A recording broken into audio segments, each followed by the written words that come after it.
Good morning. I am Andrew Mehr. My pronouns are he, him. Challenged by our liberating faith, we discover deeper spiritual meaning, nurture loving community, cultivate courageous connections, and partner in the work of justice. Welcome to all of you on the live stream and in person. We are pleased to have guests with us in this room and participating virtually. Following the service, you are invited to join us in Freeman Hall, across from the sanctuary, for coffee and conversation. If you are new and want to learn more about this congregation, I encourage you to reach out to our Director of Member Relations, Kelly Green. Her email is on the screen. We have large print orders of service, personal hearing assistance devices, and an elevator available. There is also a hearing loop in our alternate worship space, the Bernstein Room. This Bernstein Room downstairs may also be a good space for bodies, big or little, who feel the need to move more freely. We have coloring pages and fidgets available for all ages in the vestibule, if that is useful to you or your children. Nursery care is also available for children under 6. Some announcements. UUCC board member Joe Hoff will lead a special and timely session entitled Value of Cultural Diversity on Tuesday, August 5th at 6:30 p.m. Please register in Currents. Please join us for a potluck lunch at the home of longtime UUCC member Sage Brook on Friday, August 8th. Sign up in Currents to let us know you're coming and what you plan to bring.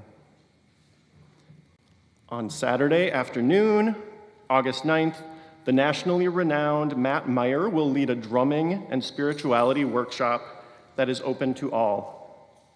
You can reserve your spot in Currents today.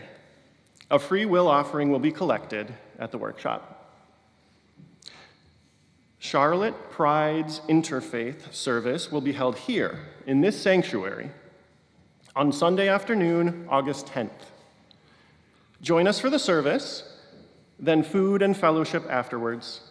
To volunteer to usher, greet, or help with the reception, sign up in Currents today. And volunteers are also needed for the Charlotte Pride Festival on August 16th and 17th to help plan our booth, set it up, and break it down, and to talk to event attendees. We also need participants for the Pride Parade on August 17th. You can sign up in Currents. More information about these opportunities can be found in your order of service or in our weekly e-newsletter, Currents, or on our website. Again, a warm welcome to each and every one of you, whether you are here in person or joining via live stream. Whether today is your first or your 1000th Sunday in our midst, we are stronger because you are with us. We are one people of many beliefs, origins, identities, and genders. We are all growing, all learning, all loved. It is good to be together.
Well, good morning and welcome.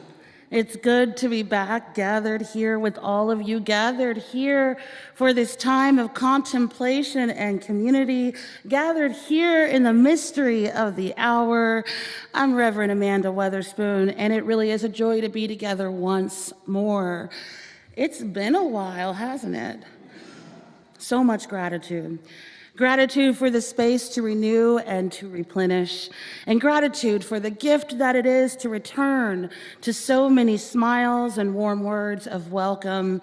If you're new here or you're feeling new, this is the kind of people we strive to be.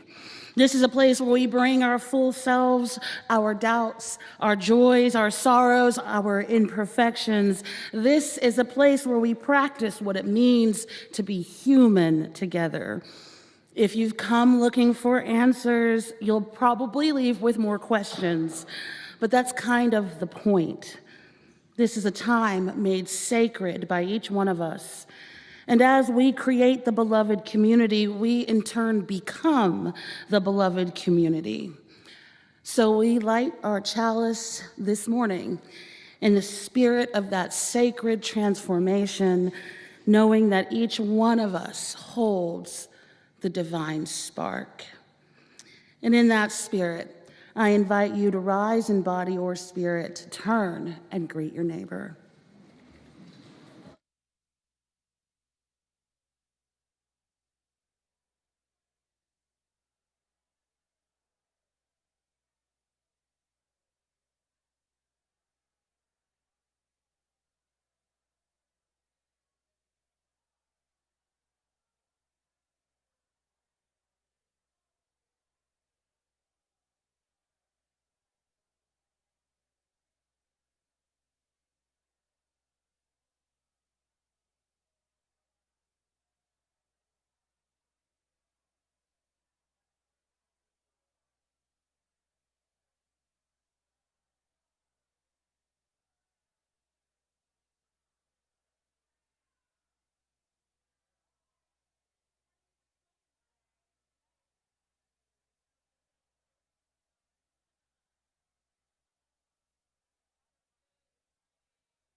Good morning.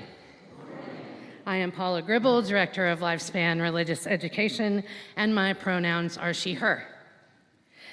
The other day, I was driving home from here, and I got stopped by a train, a really long one, and it seemed like it took forever for the train to pass.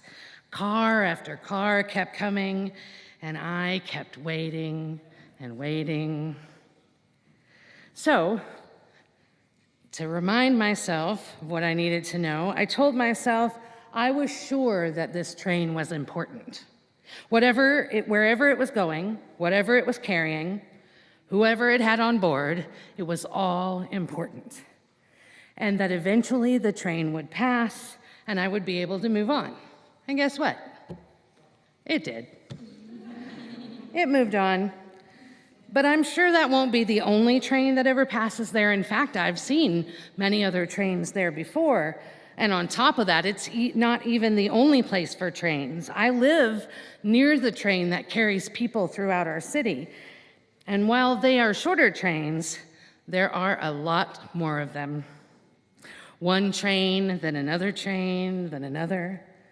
Seems like there's always another train. It can seem like the trains are constant and I barely have time to blink before another train is coming. But we need the trains to carry us to the next place, so mostly that's a good thing, I think. Other times, I see people waiting on the train. They have to get wherever they need to go, but it isn't always immediately there for them when they want it to be. Or I drive past and I drive over lots of train tracks and there hardly ever is a train. Our lives can be like that. One moment, so many things happening, we barely have time to blink before the next thing happens.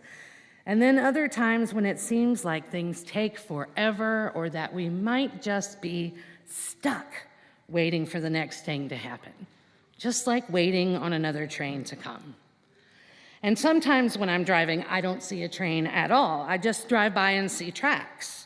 I believe the tracks are there so a train can pass over them even when I don't see the train. I still know that there's likely another train coming. It's like that in life too. Sometimes we can see there's a way to get to the next place, like train tracks, but how or when to do it isn't even clear. It might even be hard to believe that it might happen. Sometimes we call this faith, a belief or understanding that something is going to happen even when you don't necessarily see it. Another train may come even when it's not in front of you.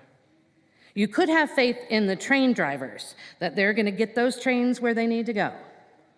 You could have faith in the tracks, that they will carry trains from one place to another and that they will be strong because, trains are heavy. You could have faith in the science of the whole thing, that the train and the tracks and the momentum and all the things will be there to bring the train to carry it forward. Or you could just not know what the next train will be, but have faith that it will come. And you could have faith in yourself, that you know that there are trains sometimes and not trains sometimes, but there's likely going to be another train at some time. You don't always have to see it to know it. It's great to see the train itself. It's great to hear the whistle blow. It can be even better to be on the train, to feel the speed and see the scenery. It's much easier when what we need or want is right in front of us where we can see it. But sometimes it's not. And it takes hope and belief in yourself. And sometimes it takes faith to not see the train, but believe another one will come. Now our children will be going off to their classes. Miss Tana and Miss Melissa will lead you out and into Freeman Hall where you will gather. We will sing the children out.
The Road Not Taken by Robert Frost. Two roads diverged in a yellow wood, and sorry I could not travel both and be one traveler.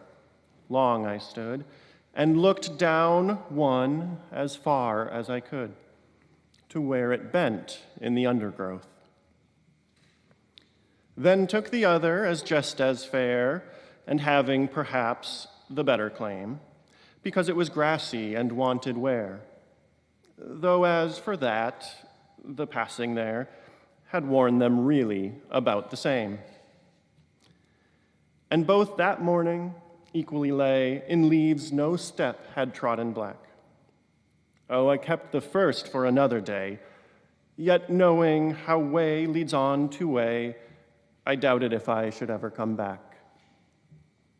I shall be telling this with a sigh, somewhere ages and ages hence. Two roads diverged in a wood, and I took the one less traveled by, and that has made all the difference. Please rise in body or spirit to sing our next song.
So I'm going to do the thing that they say not to do, and I'm going to give away the point of this sermon right here and now.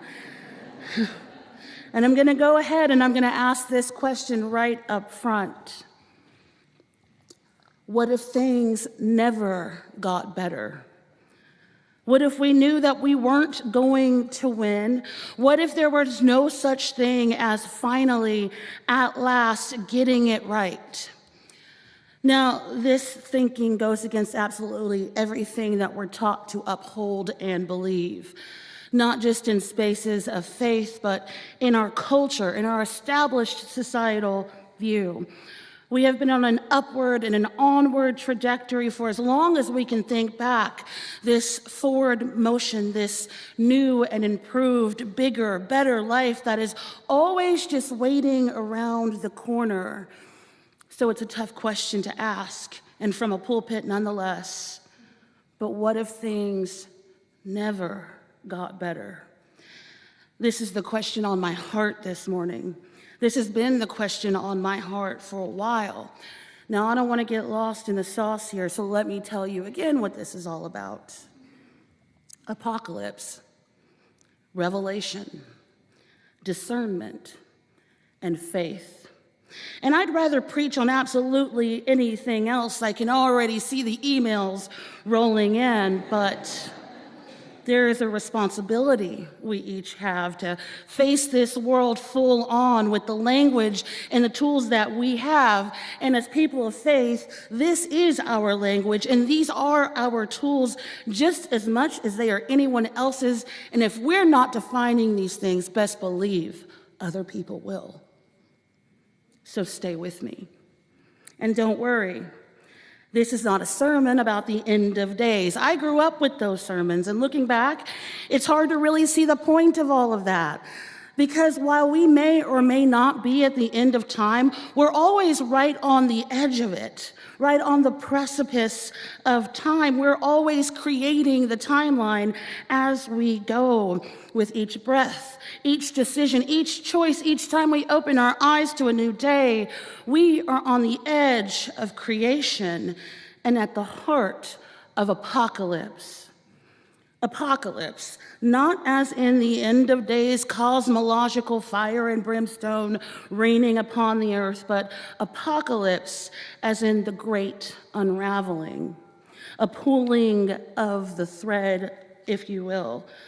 Revelation, not as the biblical last days triumphant return, but revelation as in the uncovering of what has been hidden in plain sight.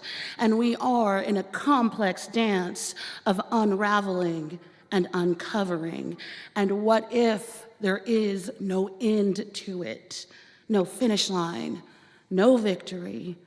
What if we never got off this train? Now, it's helpful here if we move away from thinking of apocalypse and revelation as things or events to come, but rather tools for the long haul, because we are in it for the long haul.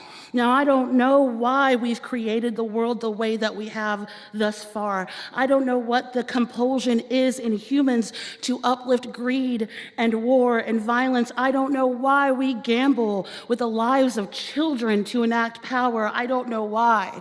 But if we must resist, which we must resist, we might as well, as Mary Oliver suggests, figure out our place in the family of things and get to work. So rather than resisting apocalypse, how can we work with it?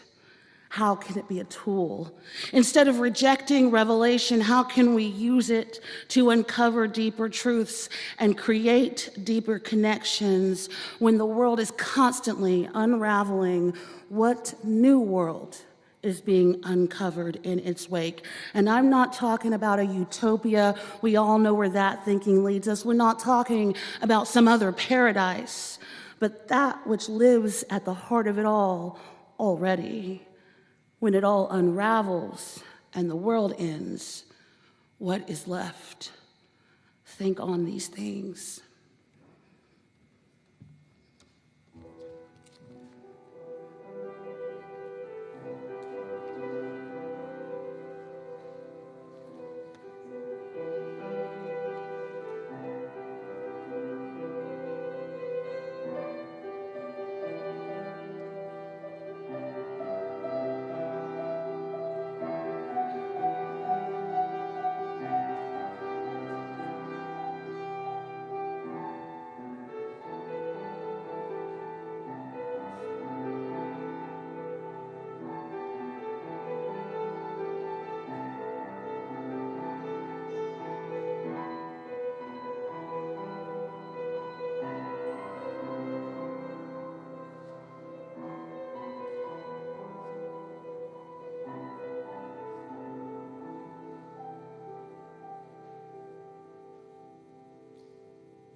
Two roads diverged in a yellow wood, and sorry I could not travel both and be just one traveler. Long I stood and looked down the road as far as I could. Crossroads, the liminal space of betwixt and between, the place in the midst of the known and the unknown, a place of discernment. Do I go this way or that? Do I push forward or do I turn back? To be at a crossroads is to encounter sacred choice. The significance of the crossroads has deep roots in the heart of human understanding and throughout history.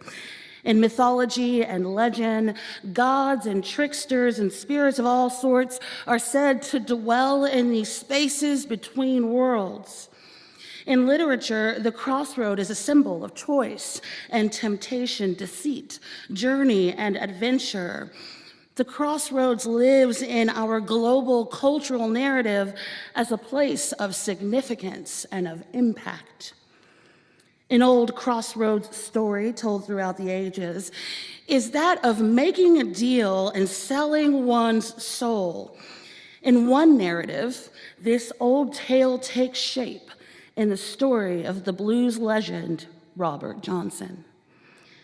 In the mid-1930s, the young Robert Johnson made his living traveling through the Mississippi Delta, playing street corners and juke joints. Not a very talented musician, but not bad by any means.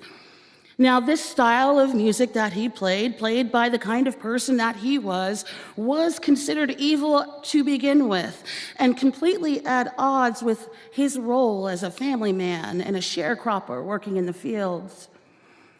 After suffering the loss of his family, Johnson turned to be a full-time itinerant musician, roaming the streets, begging for his supper, playing for whatever was left in the pockets of the passers-by, until one day, when he all of a sudden vanished for a whole year and nobody saw Robert Johnson.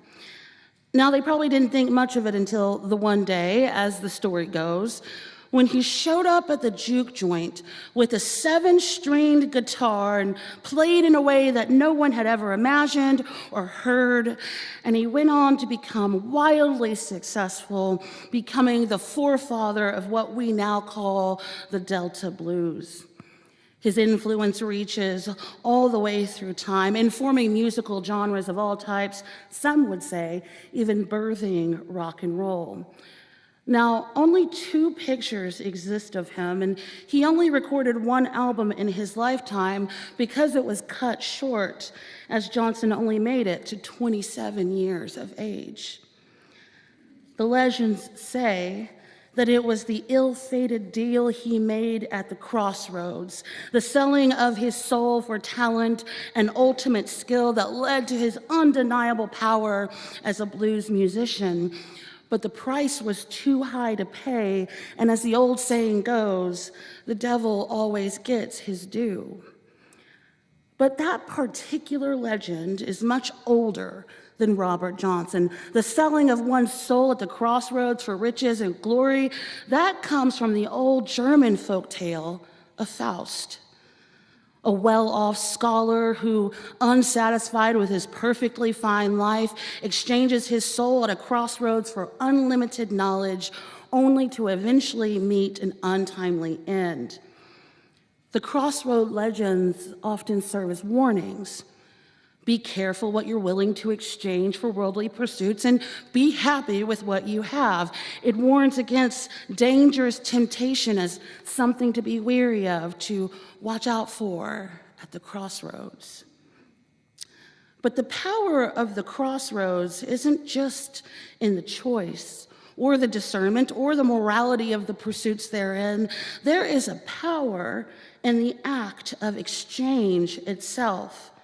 The exchange made without knowing the outcome, the exchange born from a deep yearning to experience a new path in a new world, an exchange made when the world around you has unraveled and has fallen apart, the exchange made in the midst of uncovering what lies beneath.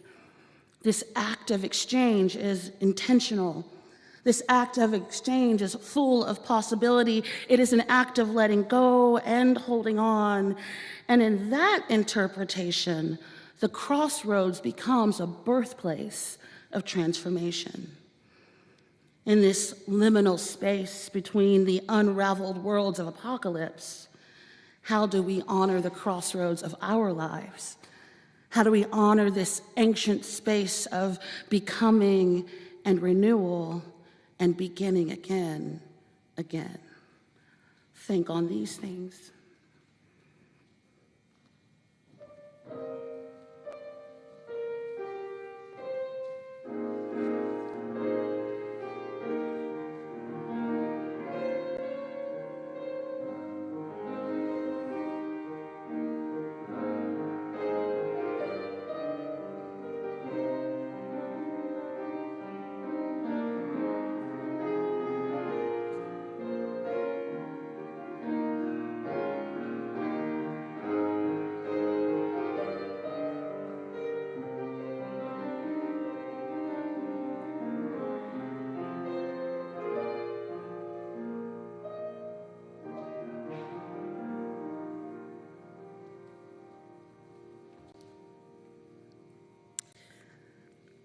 Theologian Anne Lamott writes that the opposite of faith is not doubt, but certainty.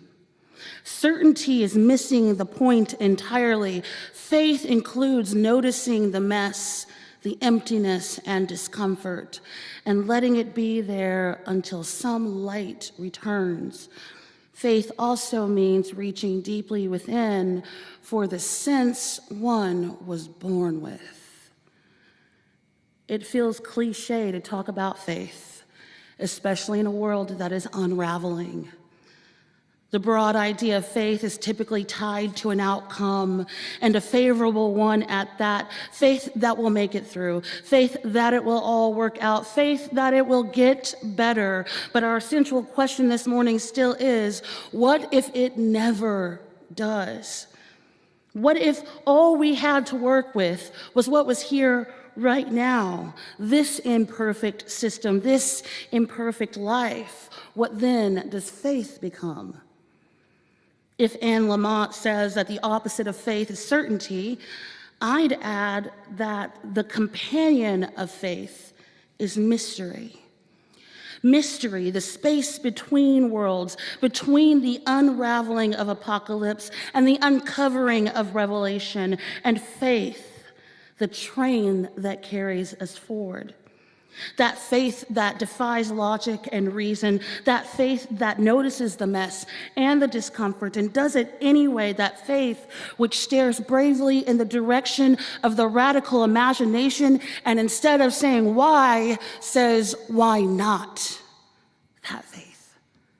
And it is that faith which gives us the courage to unravel with purpose. The sheer audacity to hold up a magnifying glass to revelation just to see what's there and then to say, bring it on anyway. It's about willingness. It's about commitment. Whether we stay on this train or get on another, whether we go there, stay here, take the well-trodden road or the one less taken, we can commit to showing up and staying with it regardless. Perhaps it won't get better, but we can commit to the task of making it so. We can make the sacred choice to exchange doubt and disillusionment for the hope of a renewed world. We can boldly unravel. We can commit to keep trying. And then when it all falls apart, to try again, and then to try again. And if we truly can't win, maybe that also means that we truly can't lose. Maybe it won't ever get better. So what? Then do it anyway. Unravel, uncover, reveal, become, and do it anyway, because in this broken and beautiful world, it always has and always will make all the difference. May it always be so, friends. Ashe. And blessed be.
Generosity is at the center of our mission and vision, and it is through generosity that we live our values out loud.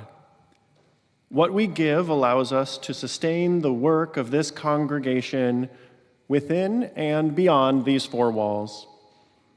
When we gather each week, let it remind us of this spirit of generosity and gratitude, recognizing the blessing that it is to carry the work forward together. There are many ways to give to our shared offering.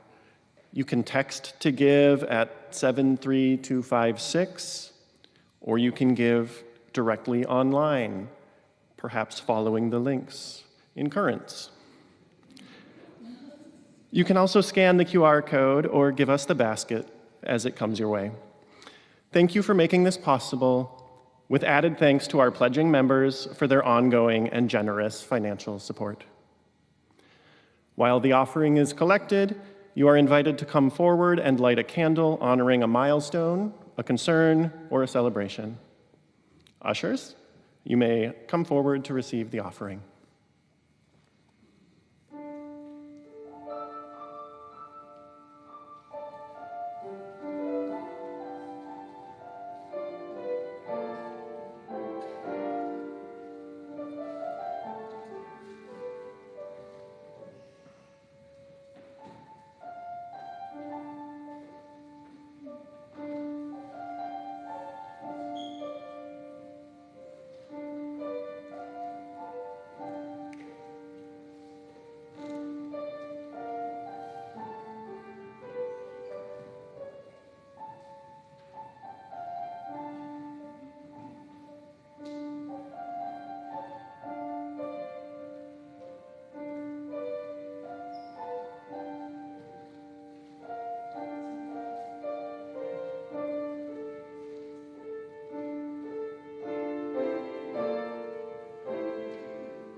As always, when we gather, we ask not that we leave it all at the door. Instead, we expand to hold it all together for and with one another. This morning, we send our care to Kathy and Dave Felser as they grieve the passing of Kathy's mother, Elsie, who died just shy of her 90th birthday. We also send our prayers for Dallas Gardner, son of LaToya Gardner, as he recovers from ACL reconstruction surgery. In the midst of a news cycle that is forever turning, as our attention is needed on so many critical issues, both near and far, we lift our voices to join the global chorus in demanding that the people of Gaza be fed. While we could debate geopolitics day in and day out, while we could mince words and argue over the best descriptor of what is happening, we can do this because we have the privilege to do so. And this is not about guilt or shame or admonishment to everyday folks, because not only do many of us feel powerless, in many ways we are. In many ways, this is out of our hands, but as people of conscience and people of faith, we cannot turn away. So this morning, in this small way that we can, we hold the people of Gaza in our hearts. There are not enough candles to light. There are not enough words to speak that will lift the blanket of human misery and suffering. But we can light this one candle, and we can lift our hearts. So won't you please join me in a moment of silence for all that is on our hearts this morning, near and far.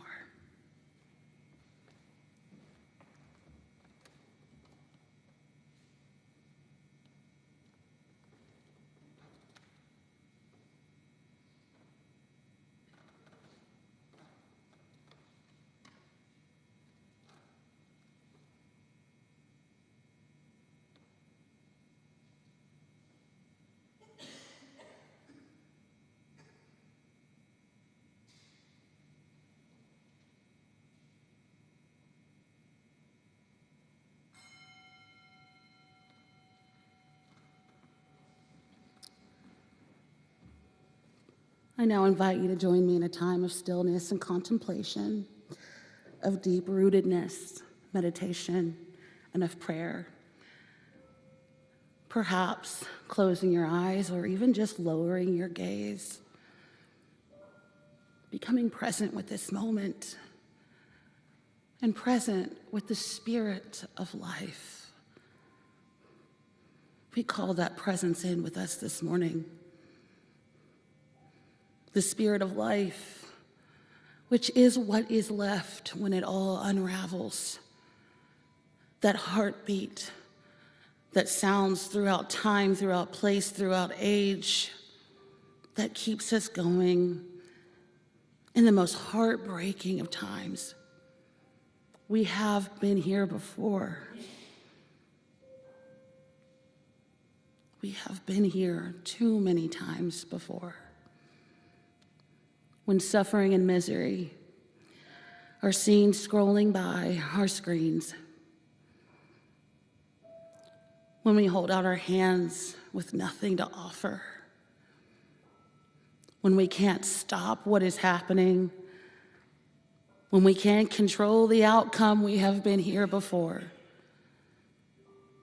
Spirit of life, ignite a flame in our souls for the long haul, reaching beyond these places of isolation and disconnection, reaching beyond the things that divide us to secure the ties that bind us, that ground us, that sustain us, to encounter the divine in one another is to truly see what lies beneath difference, beneath tribe, beneath all the things that make us separate.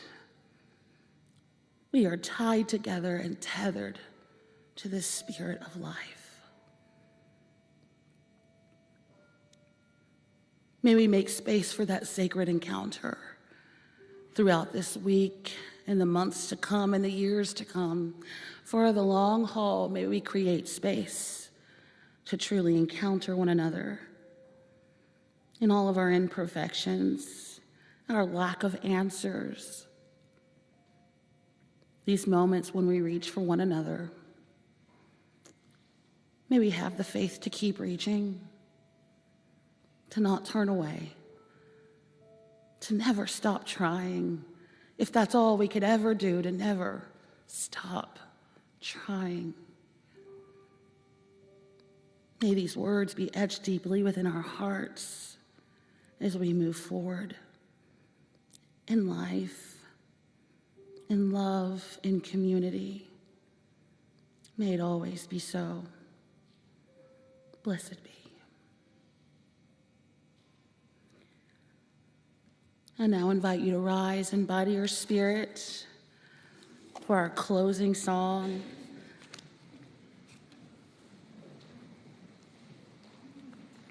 I know I can.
As always, our benediction, our gratitudes this morning. So much gratitude for all that it takes to create this time together.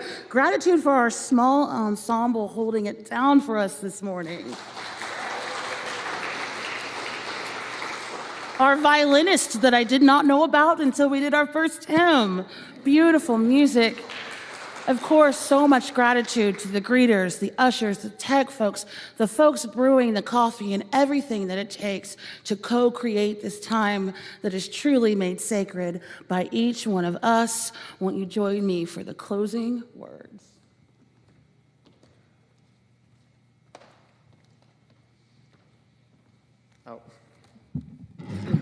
Our service has now ended. Please join me in reading the words on the screen. We extinguish this flame, but not the light of truth, the warmth of community, or the fire of commitment. These we carry in our hearts until we are together again. Please be seated for the closing music.